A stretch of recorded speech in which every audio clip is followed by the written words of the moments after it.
Hello everyone, कैसे हैं आप सभी। उम्मीद करता हूं सभी स्वस्थ होंगे, ठीक होंगे, आपकी पढ़ाई भी सुचारू रूप से चल रही होगी। प्यारे बच्चों, आज हम इस सेशन में जो पढ़ने जा रहे हैं वो दो कविताएं हैं। एक कविता का नाम है छोटा मेरा खेत और दूसरी कविता का नाम प्यारे बच्चों बगुलों के पंख। अब इन दोनों कविताओं के लेखक राइटर्स कौन है ये आप लोग मुझे कमेंट बॉक्स में जल्दी से बताएं। उसके बाद मैं कुछ समय बाद मैं आप लोगों को बता दूंगा।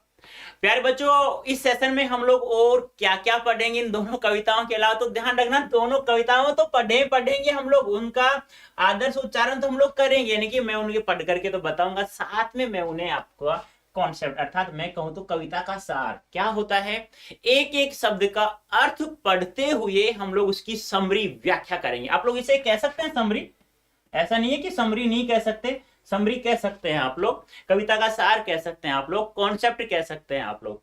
और जैसे हम लोगों ने कॉन्सेप्ट पढ़ लिया प्यारे बच्चों, उसके बाद हम लोग एमसीक्यूज करेंगे, ठीक है। और कॉन्सेप्ट और एमसीक्यूज हम लोगों ने कर लिया तो सब्जेक्टिव क्वेश्चन जो बचे हैं वो हमारे मुट्ठी में होंगे। उसके बाद फिर हम लोग जो मुट्ठी में वही कर लेते हैं, सब्जेक्टिव क्वेश्चंस हल करेंगे। तो दोनों कविताओं के लेखक प्यारे बच्चों उमा शंकर जोशी जी हैं। क्या नाम है? उमा शंकर जोशी जी।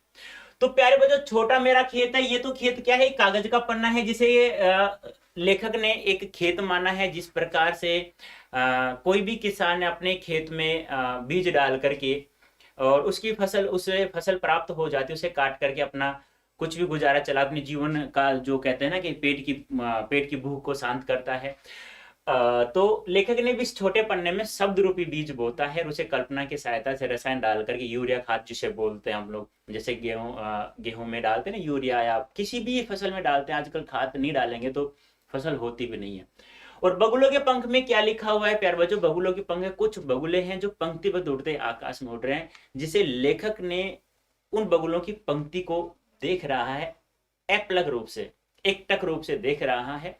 और उसे वह सौंदर्य, इतना सौंदर्य, इतना अच्छा लगता है वह उसका पंक्तिबद्ध उड़ते हुए बगुलों की, कि जिससे कि वह अपनी आंख हटाना भी चाहे ना तो हटा नहीं पाता है। तो ये दोनों कविताएं हम लोग एक एक शब्द का अर्थ पढ़ते हुए पढ़ेंगे, व्याख्या करेंगे। तो आ जाइए, जल्दी से जुड़ जाइए मेरे साथ आप लोग सेशन से। पहली कविता है छोटा मेरा खेत, ठीक है।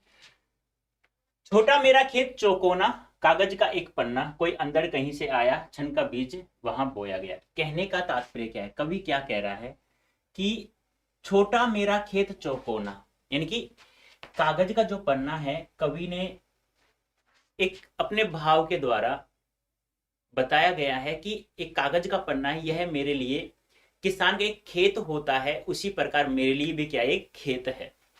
कागज का एक पन्ना, यानी कागज के पन्ने को उन्होंने क्या बता दिया, एक छोटा सा खेत बता दिया, चौकोर टाइप का।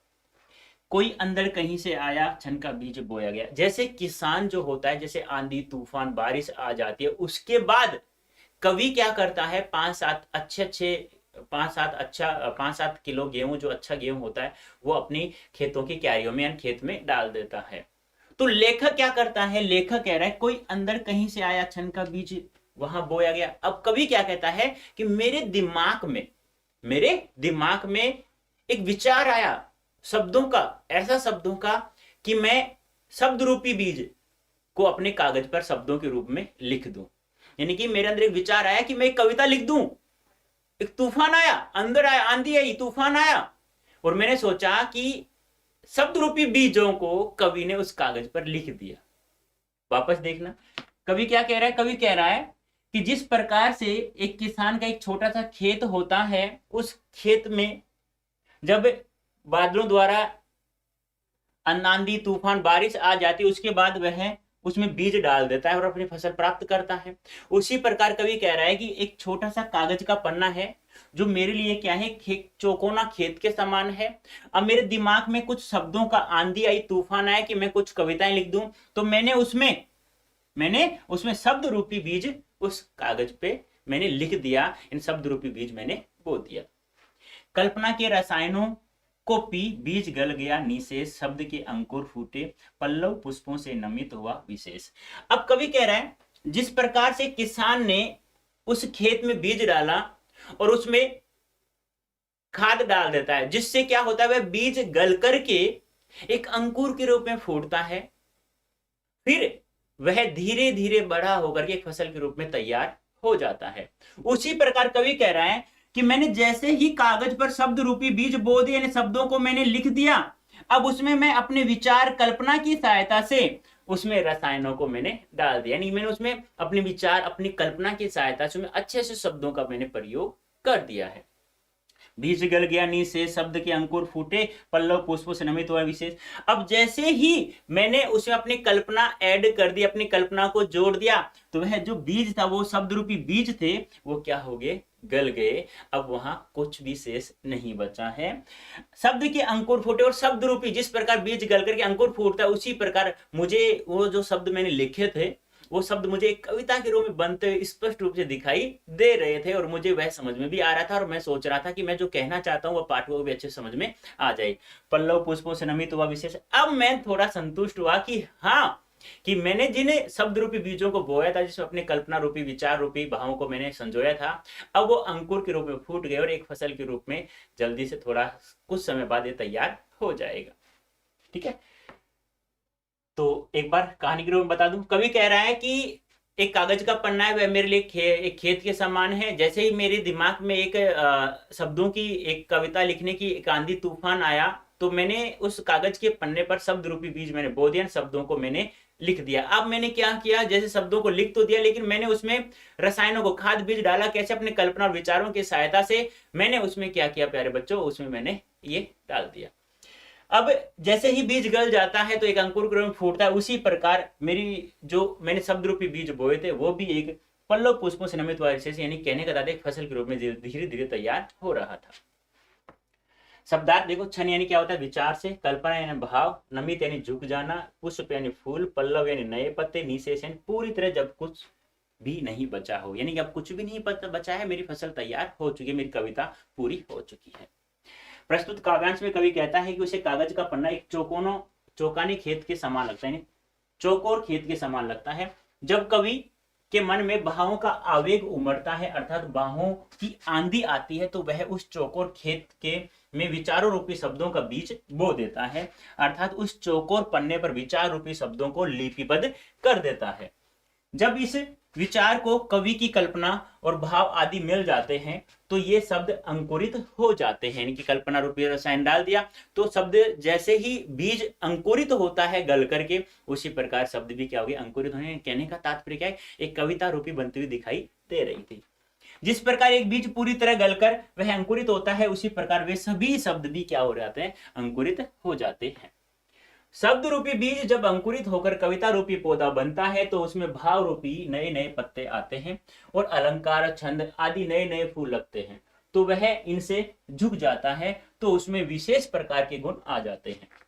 उसी प्रकार खेत में भी बीज विकसित होकर पौधे का रूप धारण कर लेता है, और वह पत्तों व फूलों से लदकर क्या हो जाते हैं, झुक जाता है। जैसे कि फसल तैयार होती है, तो अब किसी प्रकार का आप जो भी जिसका बीज डालोगे वही तो उगेगा आपके सामने। ऐसा तो नहीं कि आप बबूल का पेड़ पर कहोगे आम आए वहां से, तो फिर आम खाएंगे, उसमें तो कांटे आएंगे, सीधी सी बात है।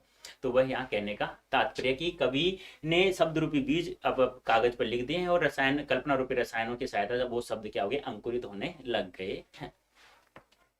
देखो, आपसे पूछा जाए प्रस्तुत पद्यांश में, एक क्वेश्चन आएगा ऐसे कि प्रस्तुत पद्यांश में किस प्रकार की बोली का प्रयोग किया गया है, तो क्या कहेंगे, तत्सम प्रधान खड़ी बोली का प्रयोग। एक एमसीक्यू कंप्लीट। कैसी कविता है, छंद मुक्त कविता है। शैली कैसी है, प्रतीकात्मक। प्रथम दो पंक्तियों में छंद रूपी बीज, कल्पना रूपी रसायन, शब्द रूपी अंकुर आदि में रूपक अलंकार है। ध्यान रखना, पूछा क्या जाएगा कि छंद रूपी बीज में, कल्पना रूपी रसायन में, शब्द रूपी अंकुर में किस अलंकार का प्रयोग किया गया है, तो रूपक अलंकार। पहली बात तो पूछा नहीं क्योंकि अलंकार है नहीं, लेकिन वैसे ध्यान रखना आप, ये मैंने कहा पूछा, लेकिन पूछा जा सकता है क्योंकि वह पद्यांश से क्वेश्चंस पूछ रहा है आप लोगों से।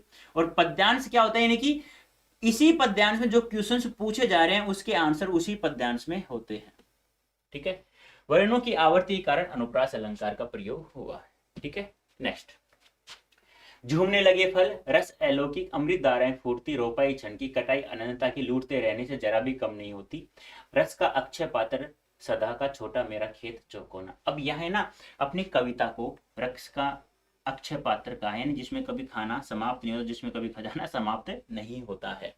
कहने का तात्पर्य क्या है, कवि कहता है कि मैंने जो कविता लिखी है उसकी जो कटाई है ना, उसकी जो कटाई में अनंत समय तक कर सकते हैं। जब तक इस संसार में मनुष्य रहेगा, जब तक मनुष्य रहेगा इस संसार में, जब तक वह पढ़ता रहेगा तब तक वह उसी कटाई कर सकता है। यानी कहने का तात्पर्य क्या है, कविता रूपी जो फसल मैंने बोई है उसे आप अनंत समय तक, अनंत काल तक काट सकते हैं। ऐसा नहीं है कि किसान ने बीज डाला, अंकुर ग्रह फूटा, फसल तैयार, उसने काट लिया बस कुछ समय, नहीं, ऐसा नहीं है। जो कविता कवि ने लिखी है शब्द रूपी बीज की सहायता से, वह अनंत समय तक चलती रहेगी। जब तक मानव रहेगा, जब तक वो कविता तुम्हें फल देती रहेगी। देखो, झूमने लगे फल रस अलौकिक, अमृत धाराएं फूटती, रोपाई छन की, कटाई अनंत तक। अब कवि कहता है कि जो मैंने फसल बोई थी अब उसमें फल लगने लगे हैं, फल झूमने लग गए हैं, यानी फसल तैयार हो गई है। रस अलौकिक है, और रस कहता है अलौकिक है, यानी उसका हम लोग मुकाबला नहीं कर सकते हैं, ऐसी फसल मैंने बोई है। अमृत धाराएं फूटते हैं, रोपाई छन, यानी कुछ समय के लिए जो मैंने शब्द रूपी बीज लिखे थे कुछ समय में, अब उसमें अमृत धाराएं फूटने लगी हैं। कटाई अनंता की, और वो कुछ समय में जो मैंने फसल बोई थी कुछ क्षण के लिए, अब उसकी जो कटाई है, जब फसल तैयार हो चुकी है तो उसे मैं अनंत समय तक काट सकता हूं। लूटते रहने से जरा भी कम, और जब जब आप लोग काटोगे ना, जब वो कम नहीं होगी। ऐसा नहीं है कि जब एक किसान है जो फसल बीज डालता है, फसल तैयार होती है, काट करके वह फसल समाप्त हो जाती, नहीं। लेकिन ये ऐसी एक कविता है, कैसी कविता है, आप इसे जितना पढ़ोगे, जितना काटोगे ना, उतना ही है, कभी भी कम नहीं होगी। यह क्या, एक रस का अक्षय पात्र है जिसमें खाना कभी समाप्त नहीं होता है। सदा का मेरा छोटा मेरा खेत, यानी हमेशा यह रस का अक्षय पात्र बना रहेगा, जिसमें हमें जब भी फसल काटेंगे, जब भी हमें कटाई करेंगे, जब भी हमें इसे काट सकते हैं, मतलब फसल कभी समाप्त नहीं होगी। हमें इस कविता से रसानुभूति, कहने का तात्पर्य क्या है, रसानुभूति होती रहे, रस की अनुभूति होती ही रहेगी। छोटा मेरा खेत चौकोना, यानी ये जो कागज का पन्ना है मेरा एक छोटा सा चौकोना खेत जैसा है। ठीक है। भावार्थ, प्रस्तुत पंक्ति में कवि ने कहा है कि मैंने जो विचार रूपी शब्दों की जो फसल बोई थी वह अब पक गई है, जिसे कवि ने अक्षय पात्र बताया, जिसमें कभी अनाज समाप्त नहीं होता। आगे कवि कहते हैं कि जब पन्ने रूपी खेत में, पन्ना रूपी खेत, जब पन्ना रूपी खेत में कल्पना रूपी रसायनों से पुष्पित और पल्लवित उसकी कृति रूपी फसल में कविता रूपी फल झूमने लगे हैं, तो उससे अद्भुत रस की अनेक धाराएं फूटती पड़ती हैं, जो अमृत के समान लगती हैं।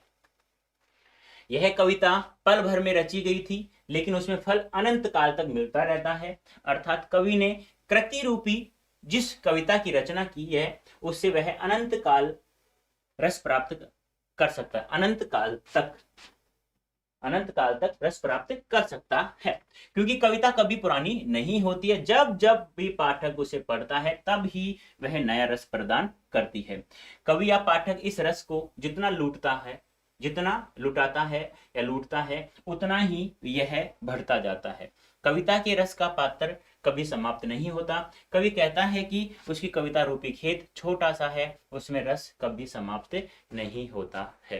कहने का तात्पर्य क्या है प्यारो, जो कहने का तात्पर्य यहाँ ये है, सबसे बड़ी बात यही है कि जब कवि ने उसमें शब्द रूपी बीज बोया था, कल्पना रूपी रसायन उसमें डाला था, तो वह फसल इस प्रकार से तैयार हुई कि हम उसे अनंत काल तक, यानी कि मैंने बताया ना, जब तक मनुष्य उसे पढ़ेगा, जब तक मनुष्य है, जब जब पढ़ेगा, जब तक उसे रसानुभूति होती रहेगी, यानी फसल हम लोग काट सकते हैं और वह फिर भी समाप्त नहीं हो, क्योंकि इसीलिए इसे क्या कहा गया, रस का अक्षय पात्र कहा है, जिसमें कभी अनाज यानी खाना समाप्त नहीं होता। आपको पता है द्रौपदी जी को दिया भी गया था। तो कहने का तात्पर्य यही है, कभी उसमें खाना समाप्त नहीं होता था, तो यहाँ भी कभी फसल समाप्त नहीं होगी। यहाँ किसको बताया गया, कविता को, शब्द रूपी कविता को बताया रस का अक्षय पात्र। बोली सेम है, तत्सम प्रदान खड़ी बोली। आपसे पूछे प्रस्तुत पद्यांश में किस बोली का प्रयोग या किस भाषा का प्रयोग किया गया। कविता छंदमुक्त है, कविता में क्या है, लाक्षणिकता है, शैली कैसी है, प्रतीकात्मकता है। अंतिम दो पंक्तियों में यानी रस अक्षय और चौकोना में क्या है, रूपक अलंकार है। वर्णों की आवर्ती कारण प्यारे बच्चों क्या है, अनुप्रास अलंकार का प्रयोग किया गया है। नेक्स्ट, नभ में अब देखो, अब आती है हमारी दूसरी कविता, बगुलों के पंख।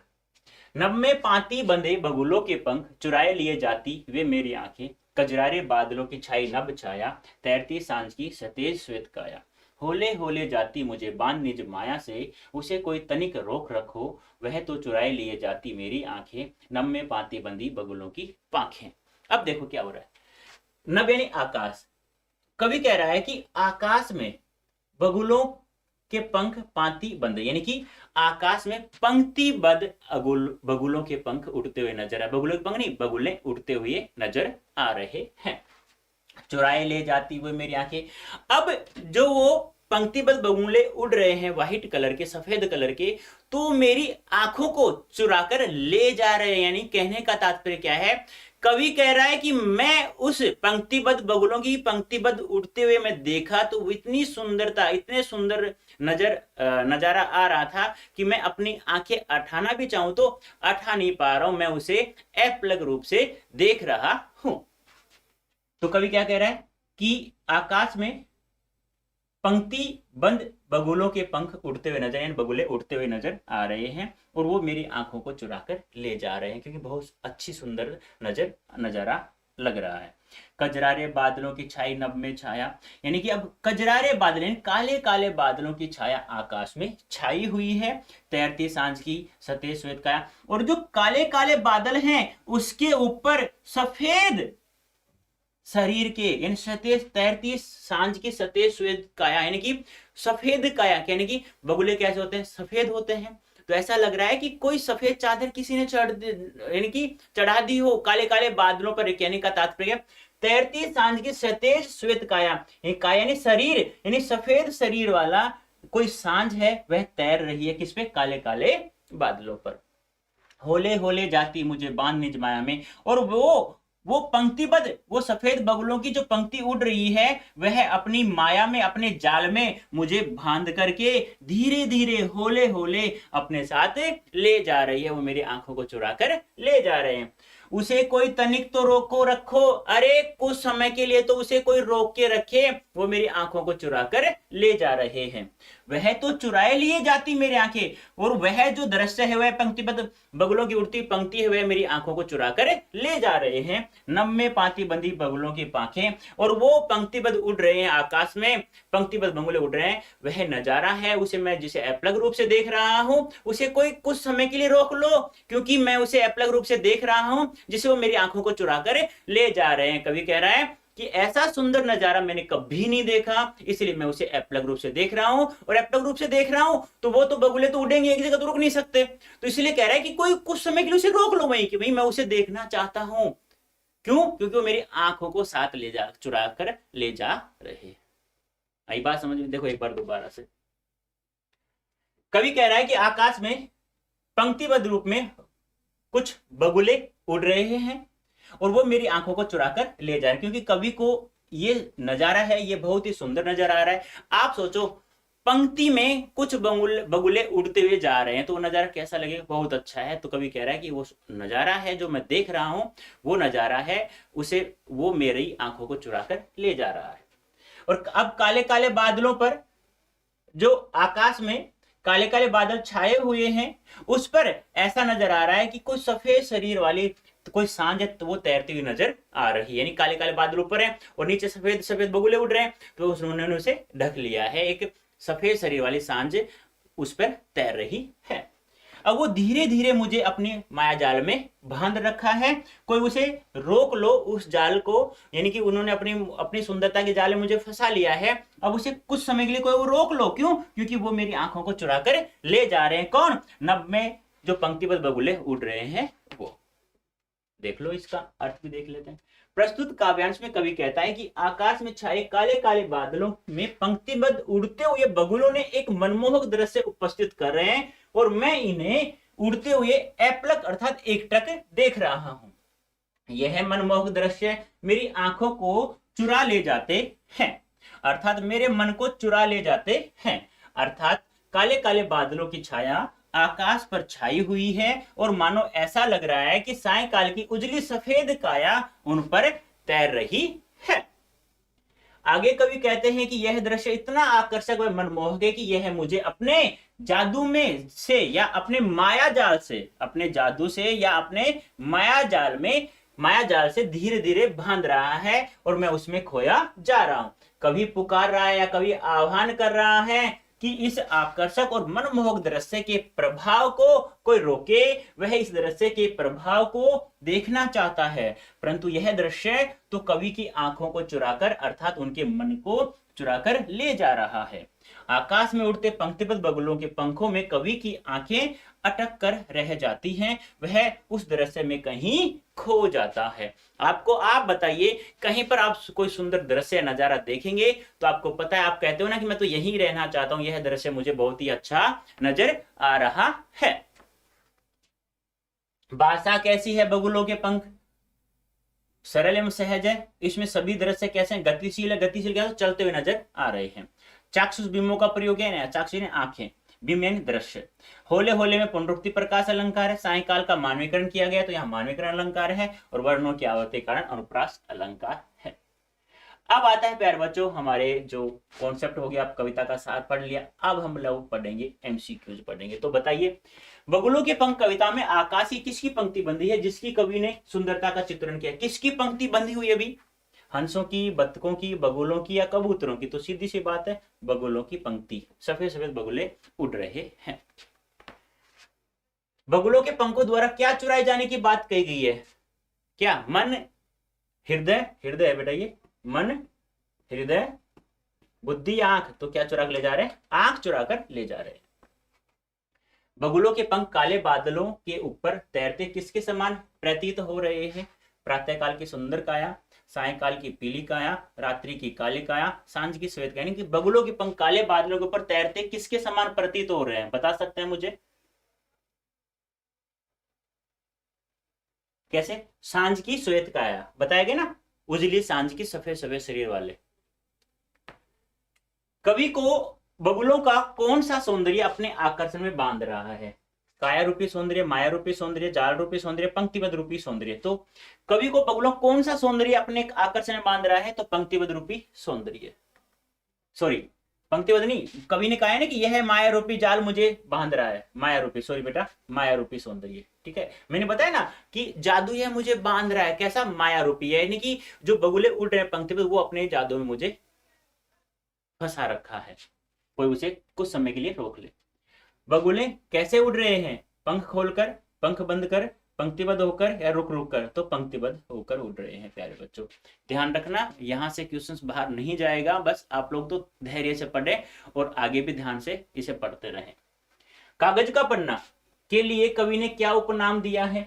चौकोना खेत, बीज, रक्षा अक्षय पात्र या अनाज का मजार? बताए जल्दी से। कागज के पन्ने को उपनाम बताना है।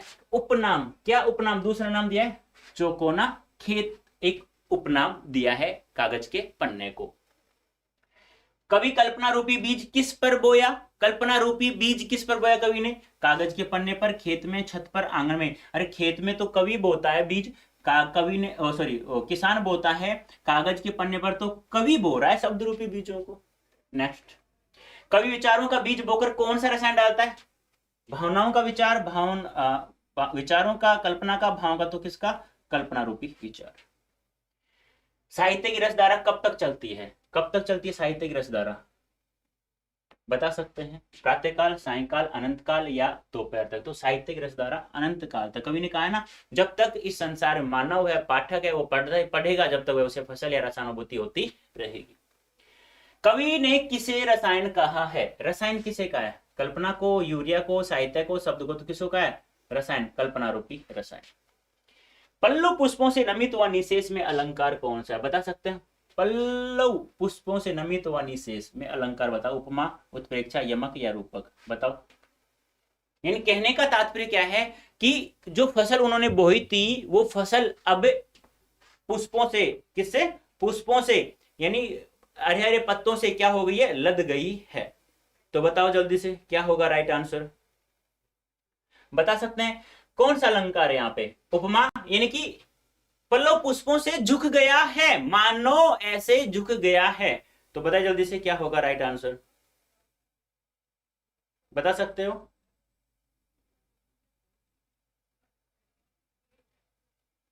हाँ भाई, अरे मैंने आपको बताया था, याद हो तो आप लोगों को, वहां विशेष मैंने इसीलिए कहा था कि विशेष को ध्यान रखना। यहां हम याद करें पल्लव रूपी पुष्प, याद है पल्लव रूपी पुष्प, रूपी जहां आ जाता तो एक ही अलंकार होता है, कौन सा वहां पे, रूपक अलंकार। देखो मैंने विशेष में लिखा भी था, पूछा नहीं जाएगा लेकिन बाई चांस पद्यांश से पूछ ले। बगुलों के पंख किसकी रचना है, तो सीधी सी बात है उमा शंकर जोशी जी की। दोनों कविताएं किसकी है, उमा शंकर जोशी जी की। यहां कवि किस खेत की बात करता है, किस खेत की, मन रूपी, कागज रूपी, प्रेम रूपी, हरियाल रूपी, तो कागज रूपी खेत की बात करता है। कवि ने अपने खेत में कौन सा बीज बोया, कौन सा बीज बोया भी, कैसा बीज बोया कवि ने, प्रेम रूपी, विचार रूपी, शब्द रूपी या ध्यान रूपी, तो कवि कैसा बीज बोएगा, शब्द रूपी। उमा शंकर जोशी जी का जन्म कब हुआ, देखो पूछा तो नहीं जाएगा प्यारे बच्चों, लेकिन फिर भी थोड़ा सा ध्यान रख लेना, तो मैं बता देता हूँ 1911 में उमा शंकर जोशी जी का जन्म होता है। पूछा नहीं गया आज तक जीवन परिचय क्वेश्चन, या बाई चांस आ जाता है तो एक दो क्वेश्चन याद कर लेना भाई। उमा शंकर जोशी ने संस्कृति पत्रिका का प्रकाशन कब किया, इन संस्कृति पत्रिका का प्रकाशन कर चुके हैं वो, तो कब किया, 48, 50, 47, 57, तो 1947 में किया, तो ध्यान रखना, ठीक है।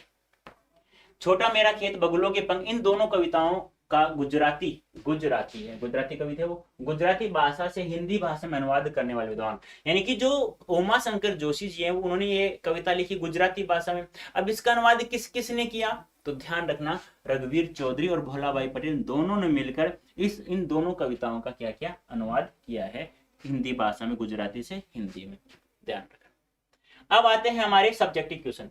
छोटे चौकोने खेत की कागज का पन्ना कहने में क्या अर्थ निहित है, बता सकते हैं आप लोग, सीधा सा आंसर है। यदि आप लोगों को कविता दिमाग में है, एक कहानी के रूप में याद है, तो आप लोग आसानी से आंसर दे सकते हैं कि चौकोना खेत की कागज का पन्ना कहने में क्या अर्थ निहित है।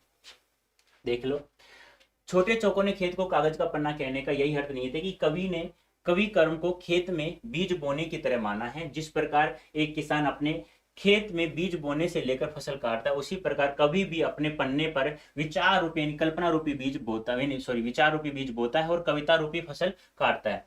इसके माध्यम से कवि यही बताना चाहता है कि कविता की रचना करना सरल कार्य नहीं है।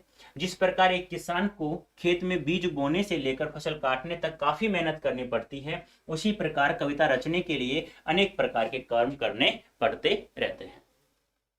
रचना के संदर्भ में अंदर और बीज क्या है, अंदर और बीज क्या है, तो क्या है, रचना के संदर्भ में अंदर का आशय है भाव रूपी आंधी या और तूफान से है, और किसी के मन में अचानक किसी की स्थिति को देखकर उत्पन्न होते हुए, चाहे वह प्रकृति, वस्तु, कोई व्यक्ति भी हो सकता है। जैसे गांव के चौपाल देखकर नागार्जुन को कविता लिखने का भाव, ध्यान रखना नागार्जुन यानी कि आंचलिकता के कवि, क्या है, आंचलिकता के कवि। उसी प्रकार क्रौंच नामक पक्षी के करुण आवाज को सुनकर वाल्मीकि के मन में काव्य उत्पन्न हुआ।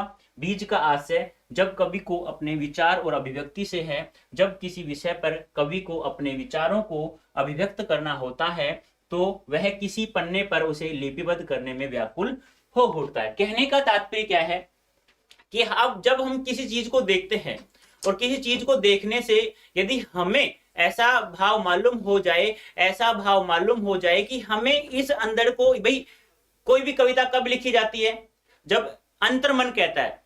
कोई भी इंसान अपने अंदर के मन से छुटकारा पाना चाहता है, तब कोई कवि इंसान लिखता है। तो यहां कवि को यानी जैसे देखो चौपाल, गांव की चौपाल देखी, नागार्जुन ने कविता लिख दी। क्रौंच नामक पक्षी को करुण आवाज सुन करके क्या हुआ, वाल्मीकि ने काव्य रच डाला। तो इस प्रकार कहने का तात्पर्य क्या है, जब भी इंसान में किसी भी प्रकार की आंधी तूफान आ जाता है ना, जैसे कवि के मन में आया शब्द रूपी आंधी आई, किसान के खेत में आंधी तूफान वर्षा आई तो उन्होंने बीज डाला, फसल बो दिया। तो ऐसी आंधियां आती ही रहती हैं। रस का अक्षय पात्र, ये क्वेश्चन पूछा जा सकता है, ध्यान रखना। रचना क्रम के किन विशेषताओं की ओर इंगित किया है, यानी कि जिस प्रकार कवि अपनी कविता लिखता है तो उसमें कभी भी हम लोग अनंत काल तक उसमें मनोरंजन प्राप्त कर सकते हैं, रसानुभूति कर सकते हैं। तो इसी प्रकार से अक्षय का शाब्दिक अर्थ है नष्ट न होने वाला और पात्र का अर्थ होता है कटोरा। कविता की रसानुभूति भी इसी तरह की होती है। कहने का तात्पर्य है कि रसानुभूति का अक्षय पात्र कभी खाली नहीं होता। जिस प्रकार सूर्य भगवान ने द्रौपदी को दिया वो था जिसमें कभी भोजन समाप्त नहीं हुआ था, उसी प्रकार रस पात्र को जितना बांटा जाता है वह उतना ही भरता जाता है। यह रस चिरकाल तक आनंद देता है, जिसका साहित्य में बहुत बड़ा योगदान है। खेत का अनाज तो खत्म हो सकता है, लेकिन काव्य का रस कभी समाप्त नहीं होता। उसे पाठक या कवि जितना पढ़ता है उतना ही रस उत्पन्न होता है। कविता रूपी रस अनंत काल तक बहता है। कविता रूपी अक्षय पात्र हमेशा भरा रहता है, यानी उसमें कभी अनाज समाप्त नहीं होता है। बगुलों के पंख कविता में आया निज माया के लाक्षणिक अर्थ को स्पष्ट करो। ये छोटे छोटे क्वेश्चन मैंने बनाए, तो इनको ध्यान रखना। आकाश में पंक्तिबद्ध बगुलों को उड़ता हुआ देखकर कवि ने कहा कि प्रकृति का वह मनमोहक दृश्य वह क्या है, जादू है, आकर्षण है, जो प्रकृति को आत्मविभोर कर रहा है, यानी बहुत हर पल परिवर्तित कर रहा है सुंदरता को या सौंदर्य को। कवि किस माया जाल से बचने की बात कहता है, तो काले काले बादलों में सफेद बगुलों की पंक्तिबद्ध उड़ान की सुंदरता के माया जाल से बचने की बात कहता है। ध्यान रखना, छोटे छोटे क्वेश्चन है, एमसीक्यूज में पूछा जा सकता है। उमा शंकर जोशी जी प्रस्तुत कविता छोटा मेरा खेत और बगुलों के पंख का गुजराती से हिंदी में अनुवाद क्रम से किसने किया, तो रघुवीर चौधरी और भोलाभाई पटेल जी ने किया था। ये आपको ध्यान में रखना है। तो प्यारे बच्चों, ये है आज का हमारा सेशन, जिसमें हम लोगों ने बगुलों के पंख और छोटा मेरा खेत दोनों कविताएं हम लोगों ने अर्थ सहित एमसीक्यू पढ़ लिया अच्छे से, और सब्जेक्ट क्वेश्चन भी उम्मीद करता हूं आप लोगों को बहुत अच्छे समझ में आ गया होगा। तो प्यारे बच्चों, अभी के लिए इतना ही। धन्यवाद, थैंक यू सो मच।